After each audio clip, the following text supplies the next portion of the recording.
बुधवार को new education policy 2020 यानी नई शिक्षा नीति 2020 को केंद्रीय मंत्रिमंडल ने मंजूरी दे दी है। इस बारे में मानव संसाधन विकास मंत्री रमेश पोखरियाल निशंक और सूचना एवं प्रसारण मंत्री प्रकाश जावड़ेकर ने शाम 4 बजे मीडिया को जानकारी दी।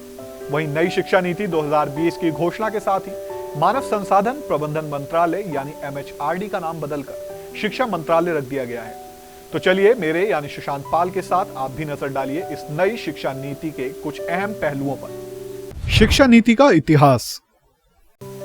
NEP यानी न्यू एजुकेशन पॉलिसी को 1986 में बनाया गया था और 1992 में इसे संशोधित किया गया था। 2014 के आम चुनाव में भारतीय जनता पार्टी के घोषणा पत्र में नई शिक्षा नीति 2020 को लागू करने का वादा भी किया गया था। वहीं आपको बताते चलें कि 34 वर्ष बाद शिक्षा नीति में बदलाव हुआ है। वहीं इस बारे में निशंक ने कहा कि यह नीति एक महत्वपूर्ण रास्ता प्रशस्त करेगी। पहले आप सुनिए मानव संसाधन विकास मंत्री का यह कथन। आज हिंदुस्तान के इतिहास में एक ऐसा अवसर आया है जब इस देश के यशस्वी प्रधानमंत्री नरेंद्र मोदी जी के अध्यक्षता में इस देश की ऐसी शिक्षा नीति जो 1986 के बाद जो स्कूली शिक्षा और उच्च शिक्षा में उसकी परिवर्तनकारी सुधारों के लिए एक महत्वपूर्ण रास्ता प्रशस्त करेगा। और जो हमारे देश के प्रधानमंत्री ने एक नए भारत के निर्माण की बात की है, जो स्वच्छ भारत होगा, स्वस्थ भारत होगा, सशक्त भारत होगा, समृद्ध भारत होगा, श्रेष्ठ भारत होगा, एक भारत होगा, उस नए भारत के निर्माण में ये नई शिक्षा नीति 2020 मील का पत्थर साबित होगी।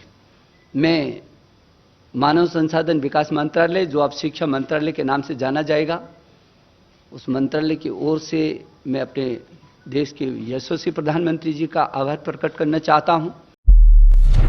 तो सुना आपने क्या कुछ कहा मंत्री जी ने। तो चलिए नजर डालते हैं कि आखिर नई शिक्षा नीति है क्या।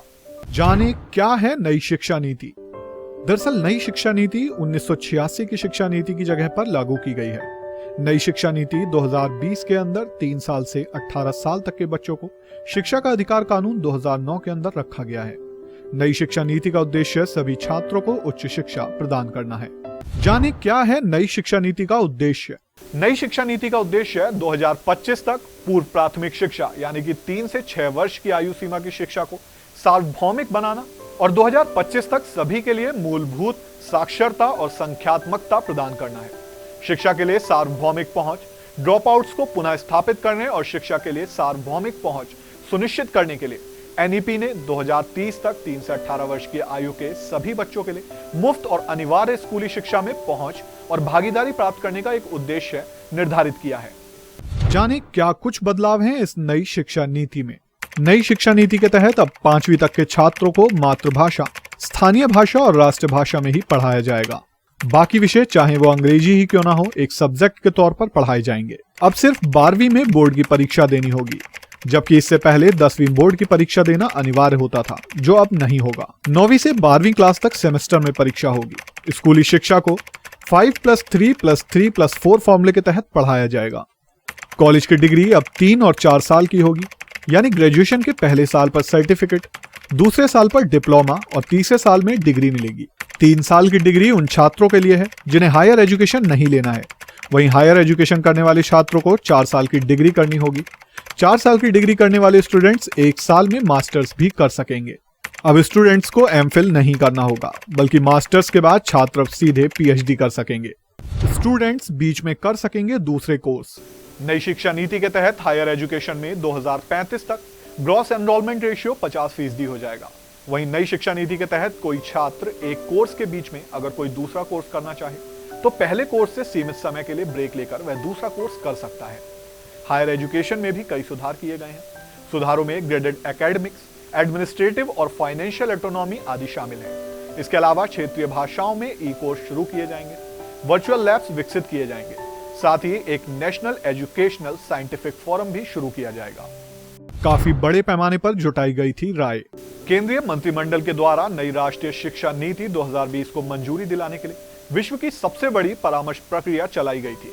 नई राष्ट्रीय शिक्षा नीति 2020 की परामर्श प्रक्रिया 26 जनवरी 2019 से 31 अक्टूबर 2019 तक आयोजित की गई। इस शिक्षा नीति के लिए कितने बड़े स्तर पर रायशुमारी की गई, इसका अंदाजा इन आंकड़ों से ही लगाया जा सकता है। इसके लिए 2.5 लाख ग्राम पंचायतों, 6,600 ब्लॉक और 676 जिलों के सलाह ली गई थी। और इसी जानकारी के साथ आज की वीडियो में बस इतना ही। आगे फिर आपके लिए लेकर आएंगे कोई दिलचस्प जानकारी। तब तक के लिए नमस्कार। और हाँ, अंत में जाते जाते सभी से गुजारिश करता हूं कि सभी लोग कोरोना काल में अपने घरों पर रहें, सुरक्षित रहें। चाहे कहीं भी रहें, अपने शहर से जुड़े रहें और अपने शहर की हर खबर के लिए डाउनलोड करें local live app, Google play पर उपलब्ध।